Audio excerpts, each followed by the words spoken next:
24वां बाब। जब बलाम ने देखा कि खुदावंद को यही मंजूर है कि इसराइल को बरकत दे, तो वो पहले की तरह शगुन देखने को इधर उधर न गया, बल्कि बियाबान की तरफ अपना मुंह कर लिया। और बलाम ने निगाह की और देखा कि बनी इसराइल अपने अपने कबीले की तरतीब से मुकीम हैं, और खुदा की रूह उस पर नाजिल हुई। और उसने अपनी मसल शुरू की और कहने लगा, बऊर का बेटा बलाम कहता है, यानी वही शख्स जिसकी आंखें बंद थीं, ये कहता है, बल्कि ये उसी का कहना है जो खुदा की बातें सुनता है और सिजदे में पड़ा हुआ खुली आंखों से कादरे मुतलक की रोया देखता है। आए याकूब तेरे डेरे, आए इसराइल तेरे खैमे कैसे खुशनुमा हैं। वो ऐसे फैले हुए हैं जैसे वादियां और दरिया के किनारे बाग, और खुदावंद के लगाए हुए ऊद के दरख्त, और नदियों के किनारे देवदार के दरख्त। उसके चरसों से पानी बहेगा और सैराब खेतों में उसका बीज पड़ेगा। उसका बादशाह अजाज से बढ़कर होगा और उसकी सल्तनत को अरूज हासिल होगा। खुदा उसे मिस्र से निकालकर लिए आ रहा है। उसमें जंगली सांड की सी ताकत है। वो उन कौमों को जो उसकी दुश्मन हैं चट कर जाएगा और उनकी हड्डियों को तोड़ डालेगा और उनको अपने तीरों से छेद छेद कर मारेगा। वो दबक कर बैठा है। वो शेर की तरह, बल्कि शेरनी की मानिंद लेट गया है। अब कौन उसे छेड़े। जो तुझे बरकत दे वो मुबारक, और जो तुझ पर लानत करे वो मलाऊन हो। तब बलक को बलाम पर बड़ा तैश आया और वो अपने हाथ पीटने लगा।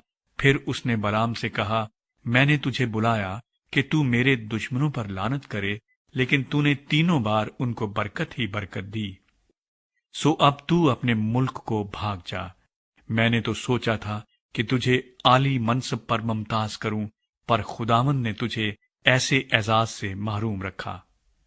बलाम ने बलक को जवाब दिया कि मैंने तेरे उन एलचियों से भी, जिनको तूने मेरे पास भेजा था, ये नहीं कह दिया था कि अगर बलक अपना घर चांदी और सोने से भरकर मुझे दे, तो भी मैं अपनी मर्जी से भला या बुरा करने की खातिर खुदावंद के हुक्म से तजावुज नहीं कर सकता, बल्कि जो कुछ खुदावंद कहे मैं वही कहूंगा।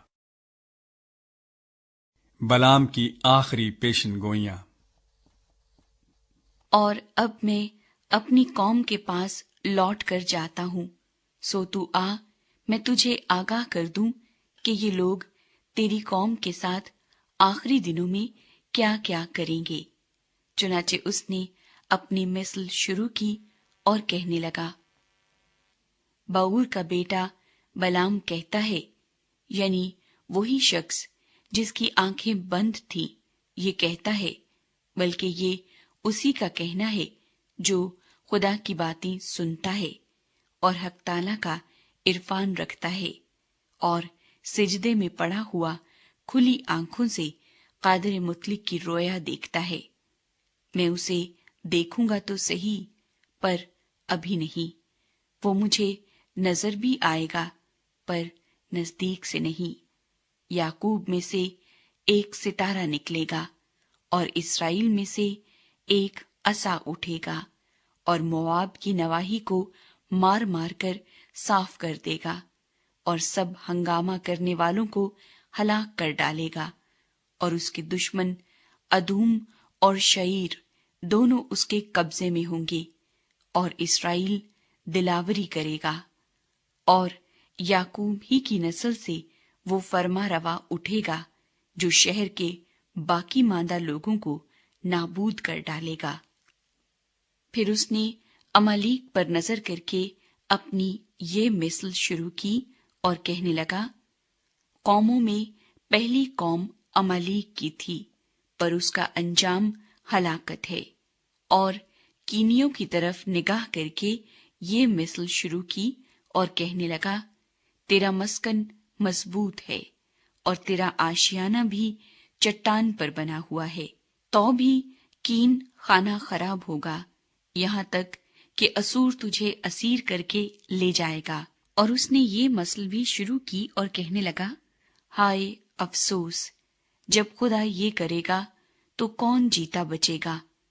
پر کتیم کے ساحل سے جہاز آئیں گے اور وہ اسور اور عبر دونوں کو دکھ دیں گے، پھر وہ بھی ہلاک ہو جائے گا۔